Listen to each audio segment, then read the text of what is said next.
Yeah, and then if you wait for a second or two after that.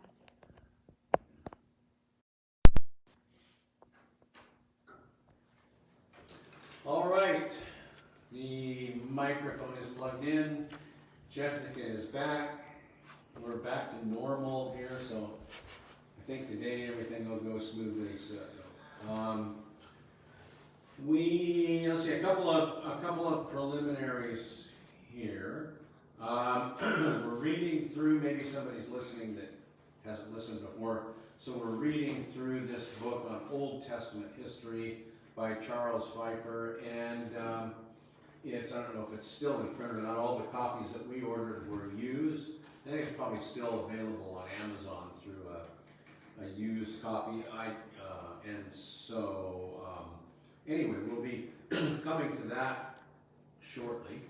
We are going through this Old Testament history. We're not going to read the whole textbook, but we're looking at the portion that applies to just before Jeremiah's time and after his time, during his time, so we can have a better understanding of what we are finding when we're going through Jeremiah in the sermon series. So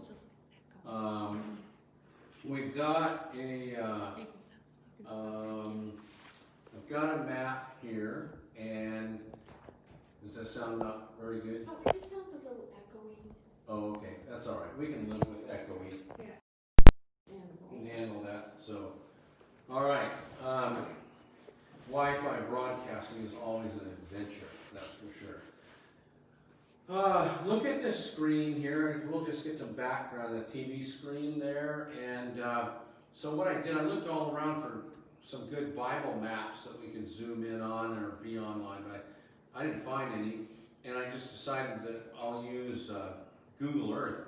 We don't have the boundaries and the country names as they were in Old Testament, New Testament times, but nevertheless, the lay of the land is pretty much the same. So just to give you a little bit of an overview here, right? So there's the earth.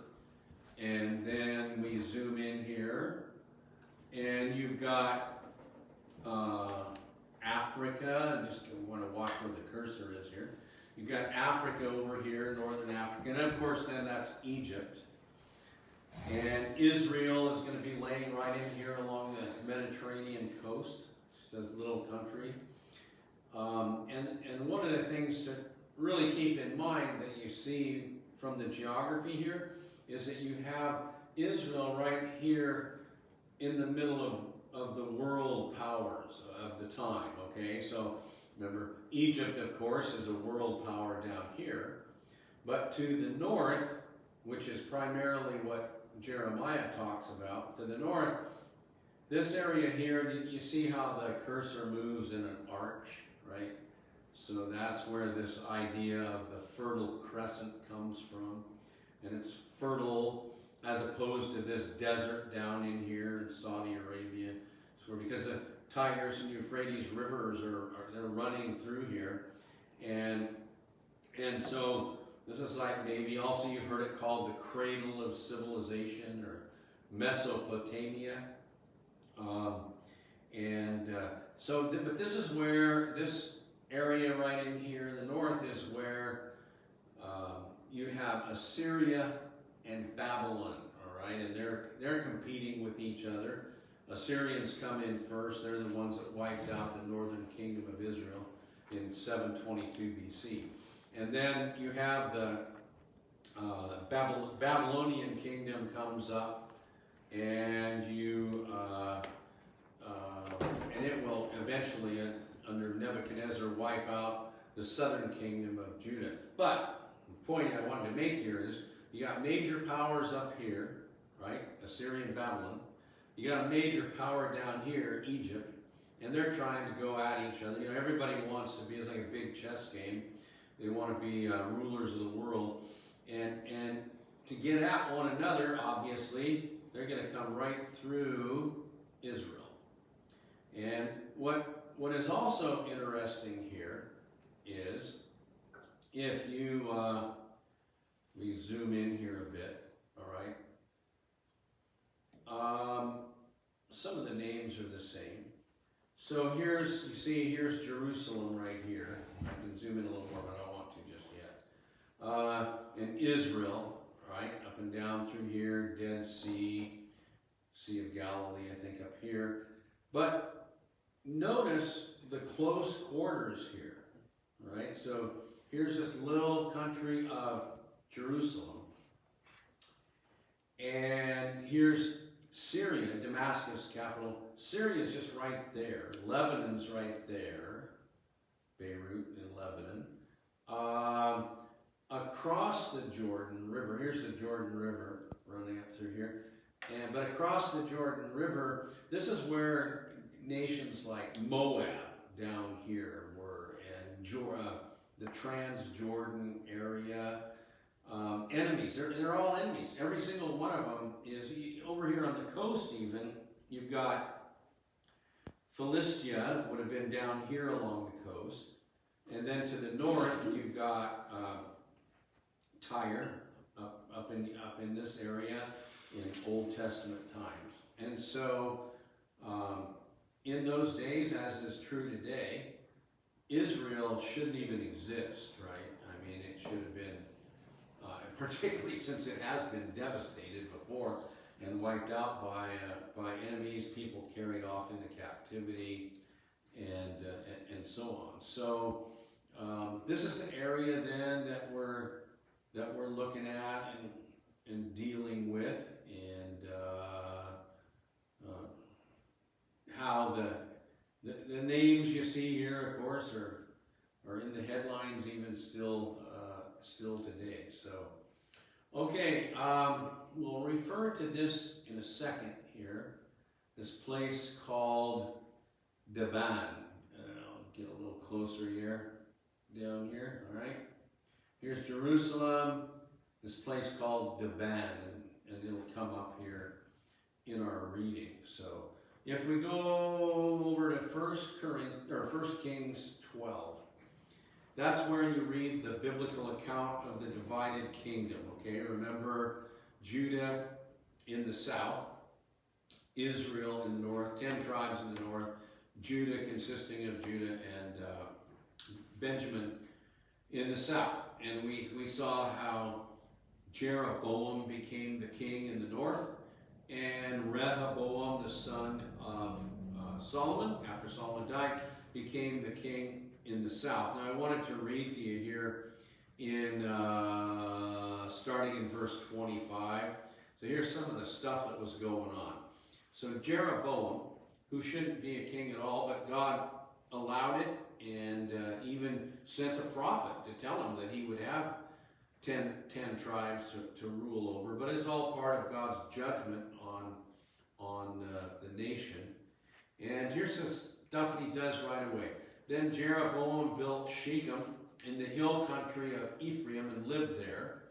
And he went out from there and built Penuel. And Jeroboam said in his heart, now, the kingdom, he's talking about the northern 10 tribes, will turn back to the house of David if this people go up. Of course, it's to the south, but they say up because Jerusalem is on a mountain, right? If this people go up to offer sacrifices in the temple of the Lord at Jerusalem, then the heart of this people in the north will turn again to their Lord, to Rehoboam, king of Judah, and they will kill me and return to Rehoboam, king of Judah. So the king, Jeroboam, took counsel and made, now you know that what counsel he's going to take is from Baal idol worshippers, right? So he made 2 calves of gold, and he said to the people, you have gone up to Jerusalem long enough. Behold your gods, O Israel, who brought you up out of the land of Egypt. And he sent one in Bethel, and the other he put in Dan. So now, remember, as we mentioned, we saw last time in the overview of God's main theme of the Bible, his major theme of the Bible, is that God's intent in creating man and creating the universe has always been to dwell with us, to live with his people, and we with him, and he be our God, and we be his people, and so on. And that's what was going on at the Garden of Eden until there's sin. And we begin to see then, right off in early chapters of Genesis, this pattern that you will see all through the Bible. And I mentioned it last time. It is God dwelling with his people, and then a covenant, that is, there's terms given for the continuation of the, if we're going to dwell with him and he with us, then here's the terms. In the case of Eden, of course, it was what? It was like, don't eat of this tree, right? You can have everything else, but don't eat of this tree. And so you see, you have God dwelling among his people, creating a people, dwelling among them. You have him establishing covenant terms. And then you have violation of those covenant terms. You have sin, man sins. And then you have judgment and expulsion. Expulsion from what we said was the temple of God, from the presence of God. So Eden was anywhere that God dwells among his people, and they with him is a temple.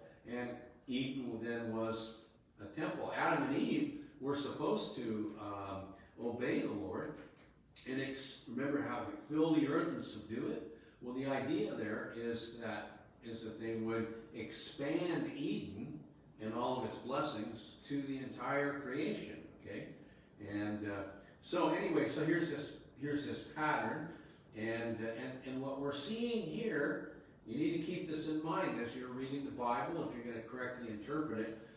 In all of this stuff about Jeroboam and Rehoboam and invasion from the north and from the south and captivity, taken into captivity, all of this stuff, destruction of the city, destruction of the temple, all of this stuff is part of this repeated pattern. God called Israel into existence by Abraham. He called Abraham out of Ur. And of his descendants, he created a people for himself.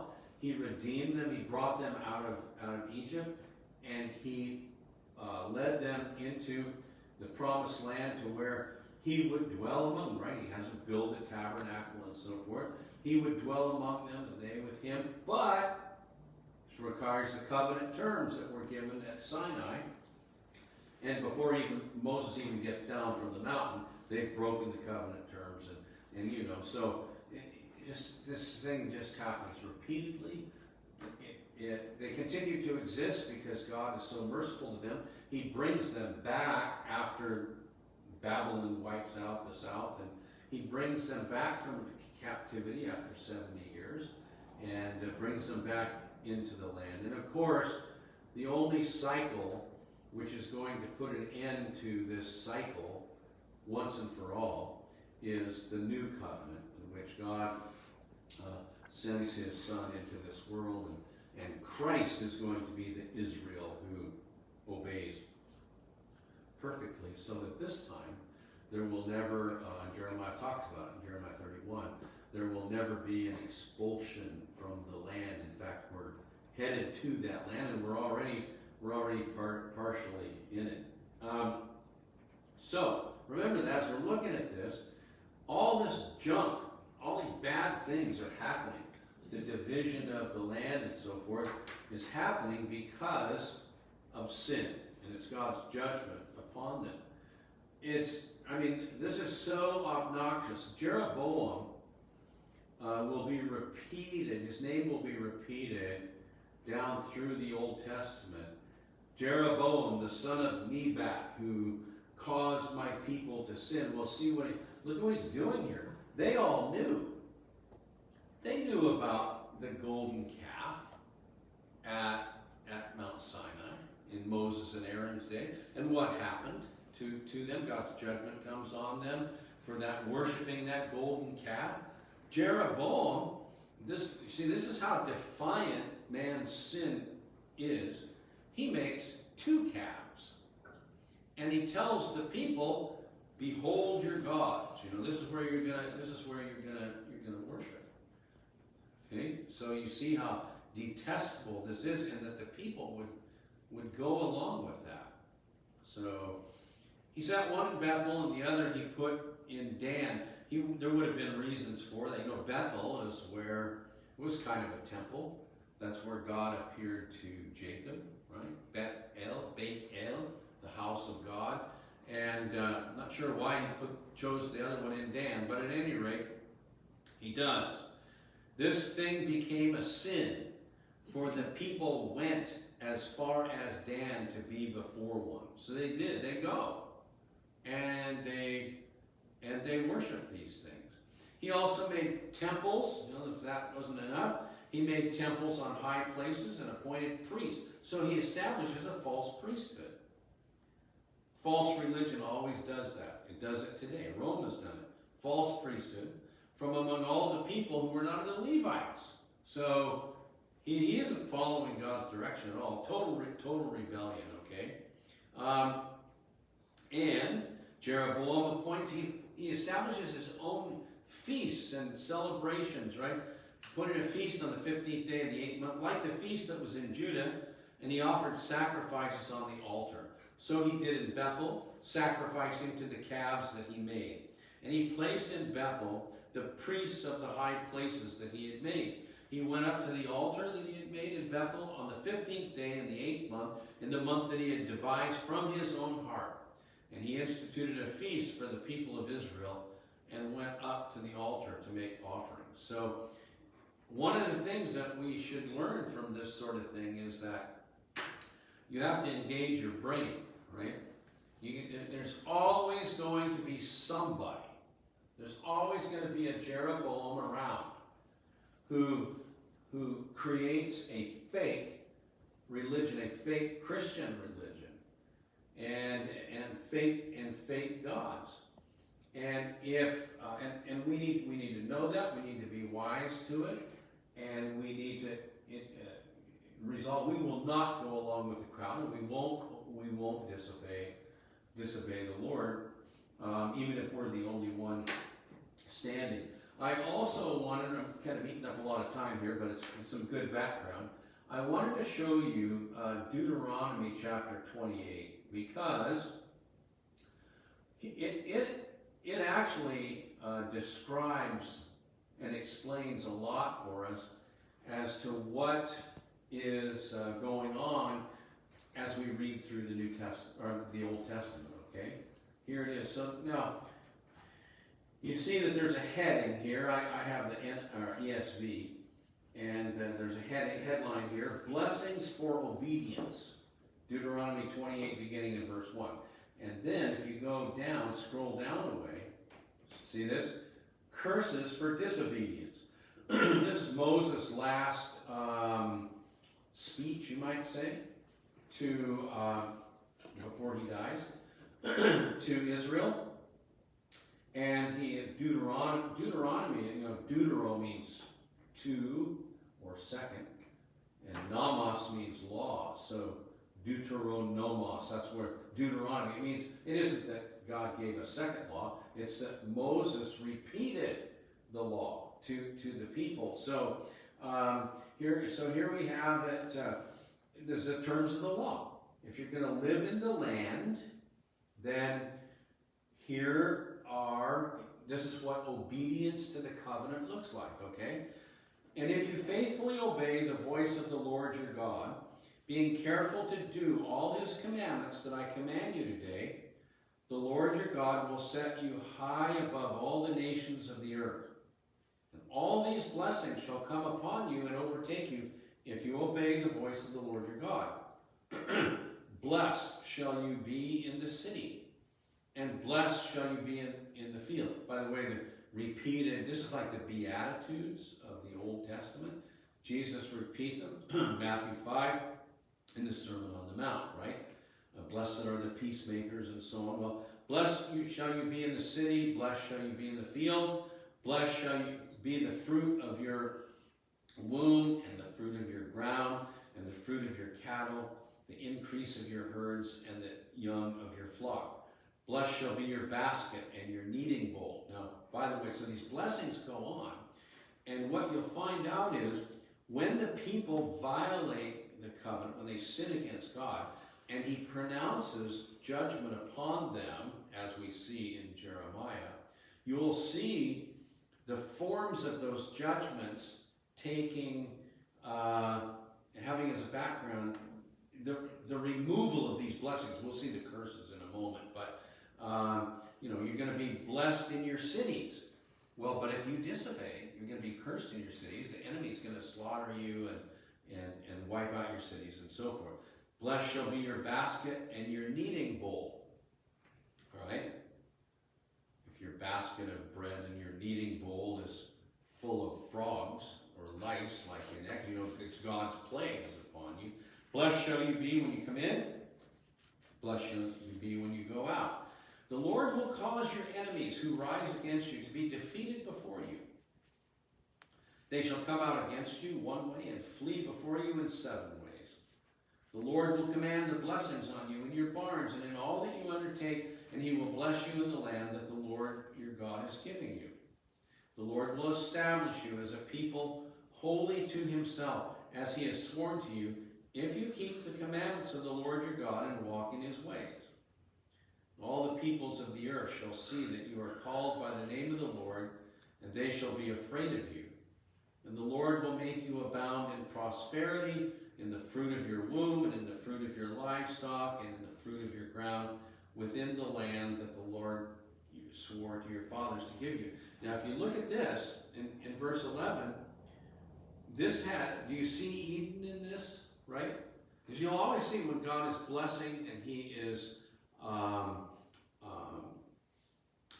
he's blessing for covenant obedience, and he's bringing his people back to Eden. You'll see these terms here where, so he's going to, Adam and Eve were supposed to be fruitful and multiply and fill the earth. Well, God says, I will make you abound in prosperity, in the fruit of your womb, in the fruit of your livestock, in the fruit of your ground. And it won't be a curse on the land. It will bring forth abundantly. That's how it was in Eden. So this is what we mean about seeing the big picture of what is going on here. I will restore you to Eden, all right? The Lord will open to you his good treasury, the heavens, to give you the rain in your land in its season, and to bless all the works of your hands. And you shall lend to many nations, but you shall not borrow. And the Lord will make you the head and not the tail, and you shall only go up and not down if you obey the commandments of the Lord your God, which I command you today, being careful to do them. And if you do not turn aside from any of the words that I command you today, to the right hand or to the left, to go after other gods to serve them. It is amazing how clear this is, right? These people in Jeremiah's day, they knew all about this. And then, that's the good part, but he also warns them. He says, curses for disobedience. Adam and Eve were cursed. The ground was cursed. The creation was cursed. Death came into the creation because of their sin. Same thing's going to happen here. But if they disobey, but if you will not obey the voice of the Lord your God, or be careful to do all his commandments and his statutes that I command you today, then all these curses shall come upon you and overtake you. Cursed shall you be, and see, so now it's kind of like the same list, only with the word curse in substituted instead of blessing. Cursed shall be your basket and your kneading bowl. Cursed shall be the fruit of your womb and the fruit of your ground, the increase of your herds and the young of your flock. Now, so when you go through the Old Testament prophets, Jeremiah, back in Isaiah, right on up to Malachi, you see these curses being pronounced and carried out. But what's interesting is, repeatedly, you will see the wicked, sinful people, these Israelites, they'll be protesting against God's word, against the prophet. And what have we done? How come it's God's fault? How come he's treating us this way? And it's like, if you persist in sin long enough, your brain just goes out out the door. It's like, that is literally a no-brainer. You guys, this should not be difficult to figure out. There's a drought in Israel. Hello, that should tell you all you need to know. You've sinned, and God is withholding the rain. And then he says, not only will he not give them victory over the wicked, but the Lord will cause you to be defeated before your enemies. You shall go out one way against them, and you'll be the one scattering, fleeing 7 ways. And you shall be a horror to all the kingdoms of the earth, and your dead body shall be food for all the birds of the air, and so on. So you see the same plagues that came on Egypt, the same the things that we see in Jeremiah and in the prophets as they're pronouncing invasion coming from the north, and then it comes and carries them off into captivity. And this one here is pretty interesting. Another curse. The Lord will strike you with madness and blindness and confusion of mind, and you shall grope at noonday as the blind grope in darkness, and you shall not prosper in your ways. Okay, so sin is insanity, and ultimately madness and blindness and confusion of mind, and you see that over and over. Okay, let's take a look at the book, at the history text here, and it's page 309 where we're at. We're still in this chapter, in this section called A House Divided. And I'm going to start in the next to the last paragraph on page 309, right? Jeroboam appointed priests to officiate at his shrines. We read about that.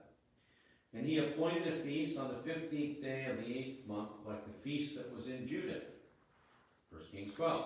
This was to be the Israelite, the northern kingdom, counterpart and counterfeit to the Feast of Tabernacles, observed in Jerusalem during the 7th month. These acts of Jeroboam were doubtless presented to the people as revivals of ancient tradition, rather than as innovations. Deception, to see. Ancient shrine cities had been neglected with the centralization of worship. In Jerusalem, the calendar reflecting the status of the agricultural year in Judah had been accepted in the north, along with other aspects of unified life under the monarchy. Jeroboam emphasized the traditions of the north, and he gave the peasant a calendar of feasts, which reflected conditions in Israel, the north, rather than Judean agricultural activities. Rehoboam, king in the south in Judah, meanwhile, took refuge in Jerusalem, where he secured the allegiance of the tribes of Judah and Benjamin. When he prepared to send an army northward to subdue the rebellious northern tribes, a prophet, Shemaiah, told him that God willed the separation. It was part of judgment. Not only could Rehoboam anticipate troubles on his northern frontier, but Egypt to the south, right, you saw that on the map, was ready to profit from the dismemberment of Solomon's empire. With that danger in view, Rehoboam fortified cities in Judah: Bethlehem, Tekoa, Beth-zur, Gath, Mareshah, Lachish, Azekah, and others. And so some of those cities were cities that David had conquered. On the positive side, Rehoboam had the advantage of the Jerusalem shrine within his borders and the loyalty of those who had attached themselves to the religious practices sanctioned in Solomon's temple. Priests and Levites in Judah, who were scandalized by the cult practices at Bethel and Dan, made their, these are some from the north, made their way southward to Jerusalem. So faithful people from the north left and came down to the south and proved loyal to Rehoboam. In time, however, the reign of Rehoboam was beset by internal difficulties. He added numerous wives and concubines to his harem, after the manner of Solomon. You know, some of these things these guys do just blows your mind. It's like, what were you thinking? Well, they're not thinking. They're not following the Lord. That was absolutely forbidden by the Lord, and Solomon disobeyed. Now they're in a mess. He turns around and does the same thing. Idolatrous high places with heathen cult objects began to appear in Judah.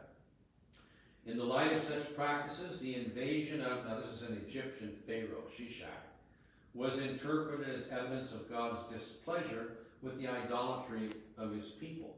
But do they really repent? No.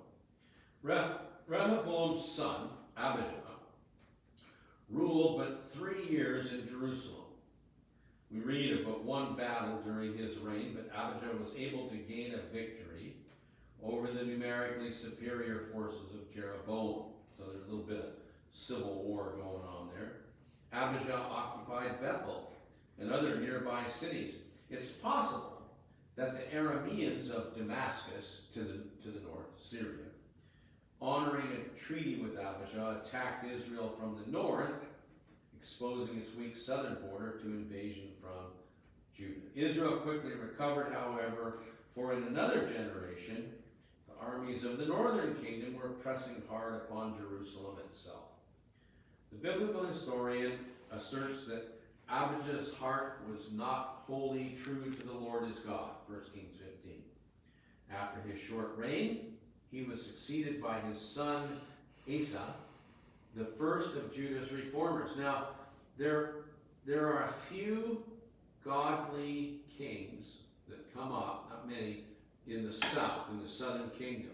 There are none in the north. There's never a single godly king in the northern 10 tribe, in the northern part, Israel. Like Rehoboam, Asa had to face an enemy from the south, Zerah, the Ethiopian. That's going to come up from down by Egypt, right? Was probably a commander in the service of, what? This is another Pharaoh, Usurkan the first. The Egyptian army, which attempted to harass Judah, was turned back at Marashah in the Judean lowlands. Asa ravaged the area around Gerar, evidently a headquarters for Egyptian forces. Egyptian power in Palestine was broken, and her armies did not pose a further threat for a century and a half, right? Think about that, people. You've got a godly king. He's effecting reforms. God gives you victory, right? Connect the dots.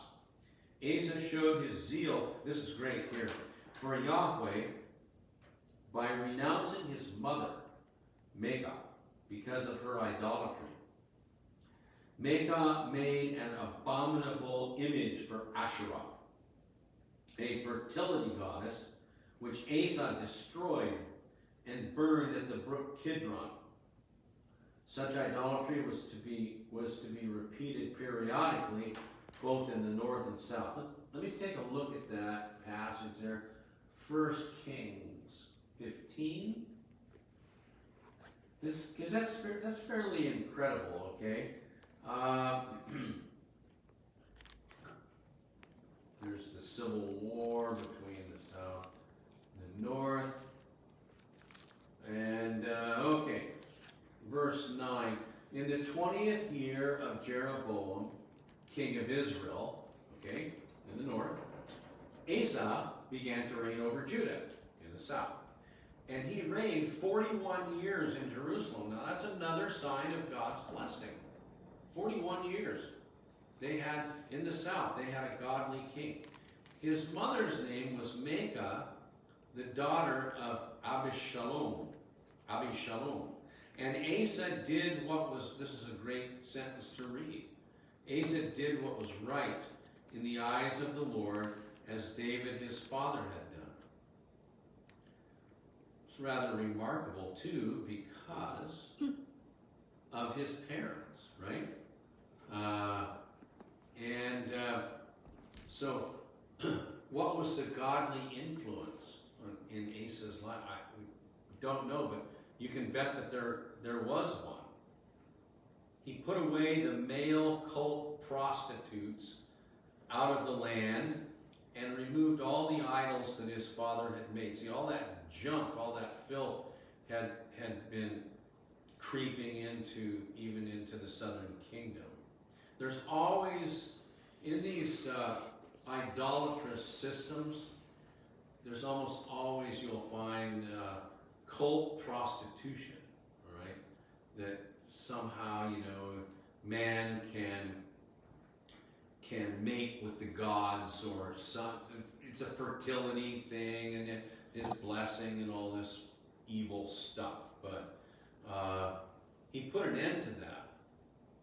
And you're going to have enemies when you put an end to that wickedness. He also removed Maacah, his mother, from being queen mother because she had made an abominable image for Asherah.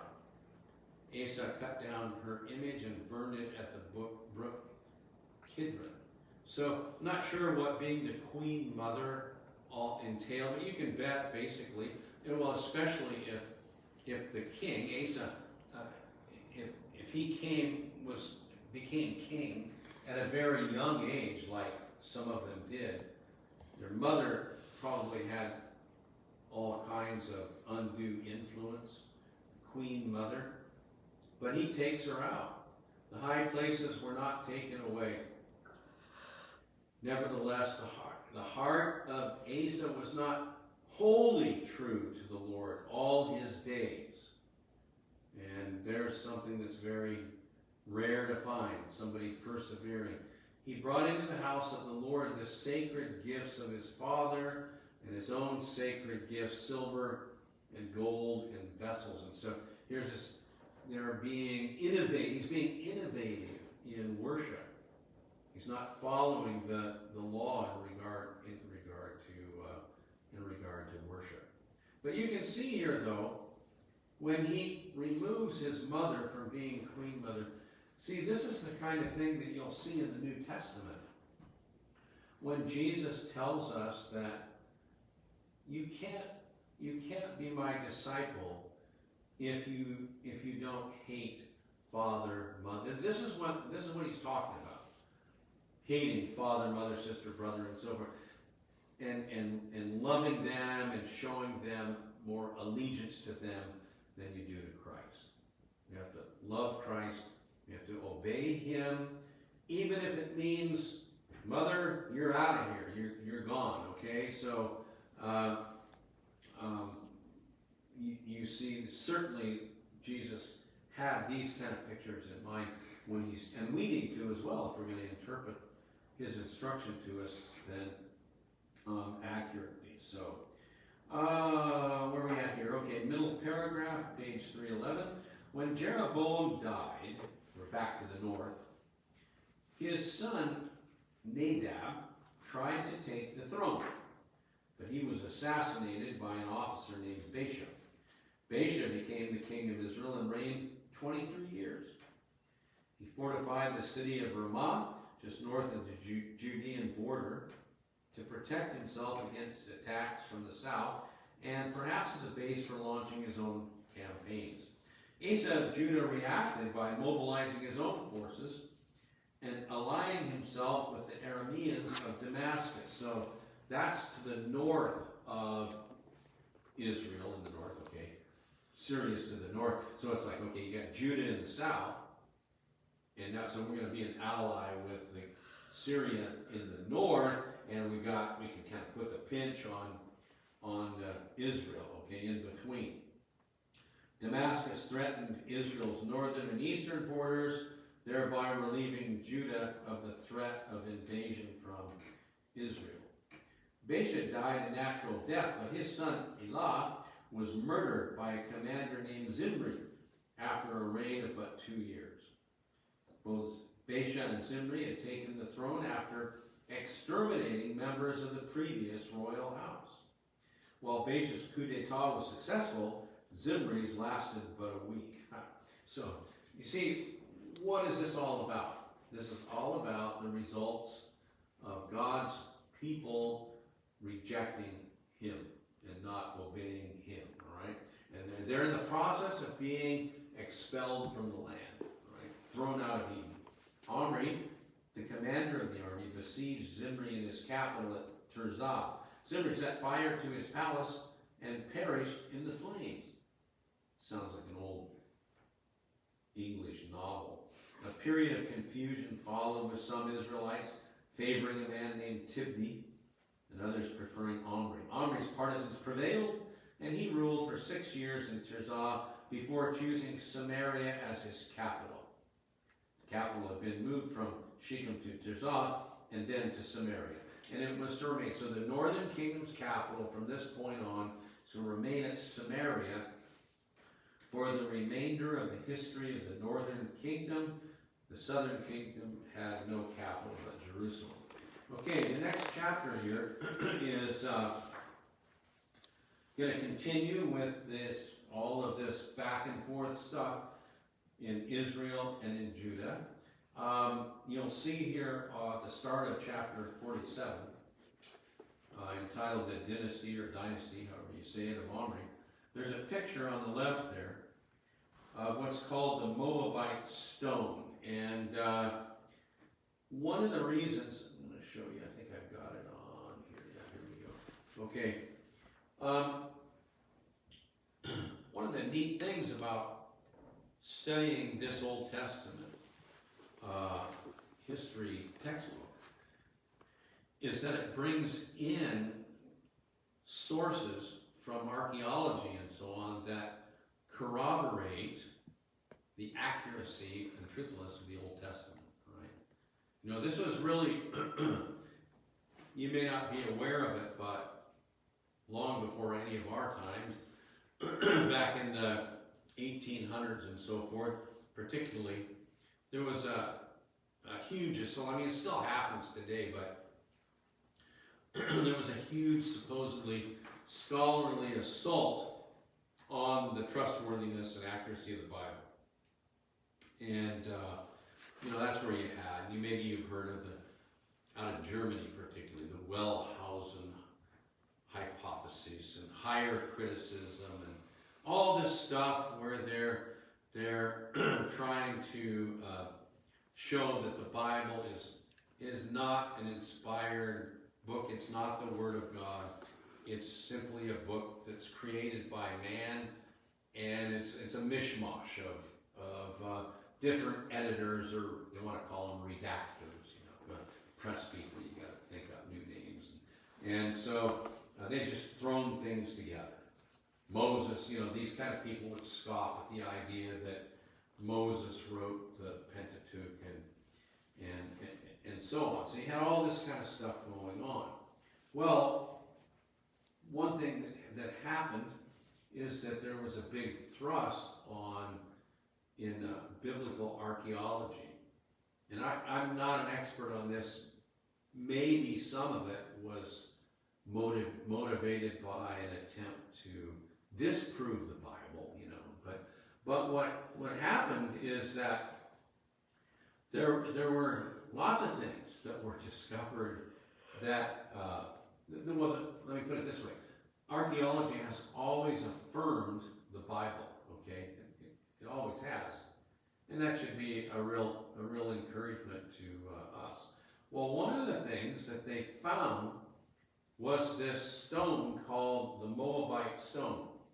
Now, anytime you have a stone that's like an obelisk or I don't know, it looks like it's a monument, looks kind of like a tombstone or something here, you know. But if you look on the next page, there's another one. We'll look at that in a second. This one they don't call a stele, they call it an obelisk out of Assyria. But anyway,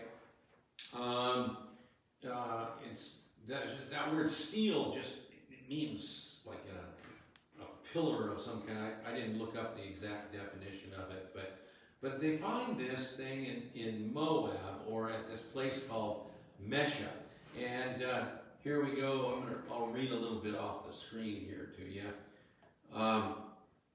There's the Moabites. Some of this one particularly sounds almost a little bit like you know, the Indiana Jones stuff from the movies. So only this stuff is real. The Moabite stone, otherwise known as the Mesha stele, S-T-E-L-E, contains an ancient inscription by Mesha, king of Moab, during the late 9th century BCE. Okay, let me show you the map here for a second. Okay, so here's Jerusalem, right? Dead Sea here. And right here, which the writing would get bigger as you zoom in, at Dibon, right? That's where they discovered the Moabite stone. So this area here, I guess, was Moab in biblical times.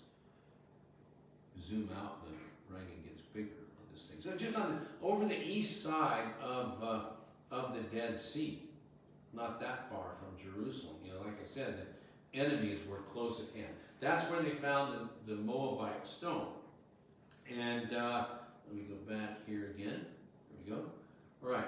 So here's this king of Moab, and named Mesha. He makes this stone. They would do this, you know, it's for self-glory, like a monument to themselves, this kind of thing.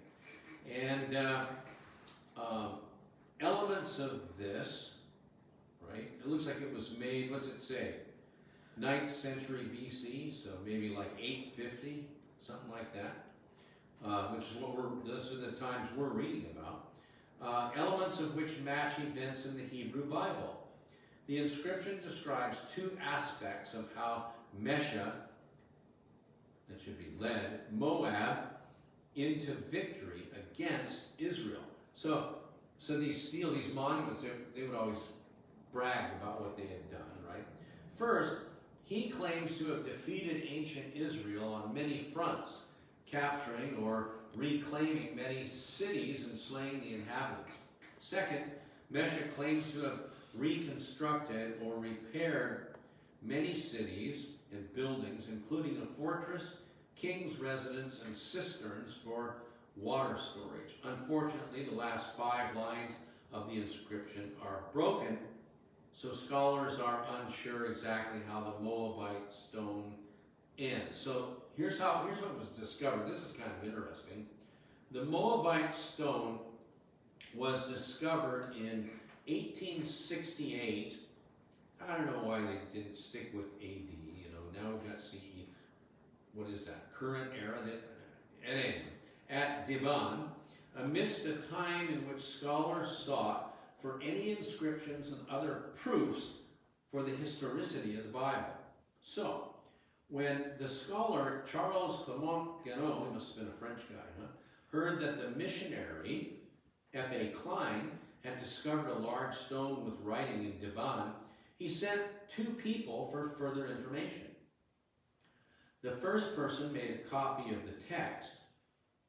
For unknown reasons, his second intermediary that he sent aroused the anger of villagers there in Dibon. This resulted in the shattering of the Moabite stone. But catch this, after purchasing and locating the various fragments on the antiquities market, Clement Guénot was able to reconstruct the entire stone. And so that's why you see in this picture here, actually you see it best in the book. You see it's all cracked and where they broke it. So it's kind of amazing that we have it at all. But here's a summary of the Moabite stone.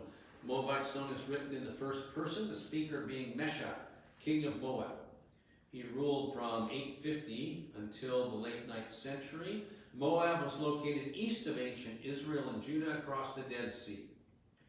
The inscription opens by describing who Mesha is.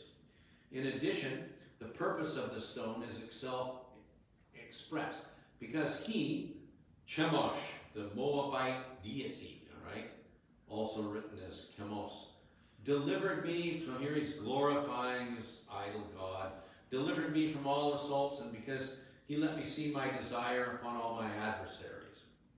The adversary is specified as Israel, for King Omri of Israel had captured portions of Moab.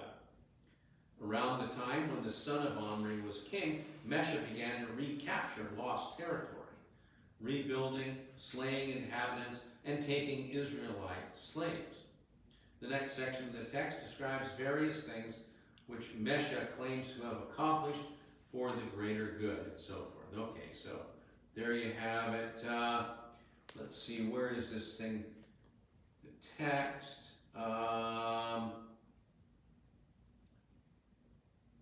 Can't remember which one of these mentions the museum that it might be in the Louvre. I'm not sure, but I think some museums have. They've made copies, replicas of the Moabite stone, and some of those are in other museums. All right, well, let's just read a little bit further here into chapter 47. Under Omri, a measure of stability was restored to Israel, the northern kingdom. Prior to Omri's seizure of power, Ben-Hadad I of Damascus, that's Syria, to the north, had wrested territory in Galilee and Transjordan from Israel. Damascus had also demanded and received commercial concessions, right? Pay us or else. Farther away, Assyria was experiencing a revival under, and some of these Assyrian and Babylonian names are tough, Ashur-Nasirpal II. Omri's dynasty was to fight both with the Arameans of Damascus and the Assyrians from their capital, Nineveh. Biblical historians say little of the reign of Omri himself. He sought to maintain friendly relations with the Phoenicians, that's to the west over on the coast, in the tradition of David and Solomon, and arranged a marriage between his son, here it is, check this out, Ahab and Jezebel. You arrange a marriage from hell, basically there. Ahab and Jezebel, daughter of, she was from Tyre, so she was a pagan. While understandable from a political viewpoint, this marriage proved one of the sorest trials Israel was called upon to endure before the exile. That's before they were wiped out, carried off in captivity. The Omri dynasty also sought to maintain friendly relations with Judah. Early in Ahab's reign, a marriage was arranged between Ahab's daughter, Athaliah, and Jehoram, son of Jehoshaphat of Judah. In this way, the influence of Jezebel reached into the southern kingdom. You remember Ahab, Jezebel, Elijah, Elisha, all those names are going to come into play. The Moabite stone, discovered in Dibon in 1868, tells how Omri, king of Israel, humbled Moab many days. According to the Moabite recorder, the Israelites controlled Moab for 40 years. During Omri's time, and half the time of his son, Ahab. Assyrian records frequently describe the northern kingdom as the house of Omri, an unconscious tribute to the founder of a dynasty who is known to biblical historians as the rather unimportant father of Ahab, Omri. Omri seems to have been an able administrator and a wise diplomat. His dealings with Tyre left problems which were to plague his son Ahab all his days. So, again, you see then there's records in Assyrian and Babylonian records and others like the Moabite stone that verify the historicity of the Bible. Most people that I've run into that just, off the cuff, they'll say, oh, well, the Bible. That's just something that's been thrown together or, it's fiction. They don't know anything about this. They haven't looked into it.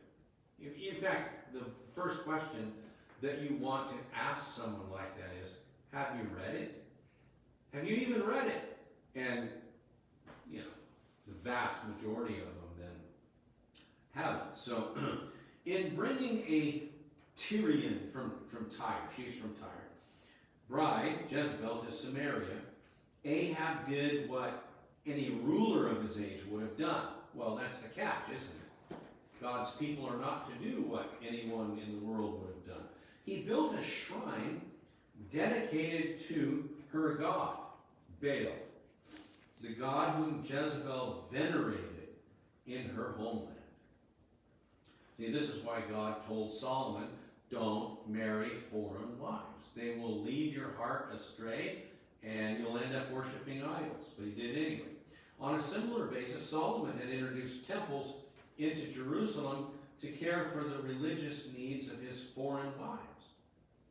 In neither Jerusalem nor Samaria could those who sought to maintain pure Yahwistic religion tolerate altars to other gods.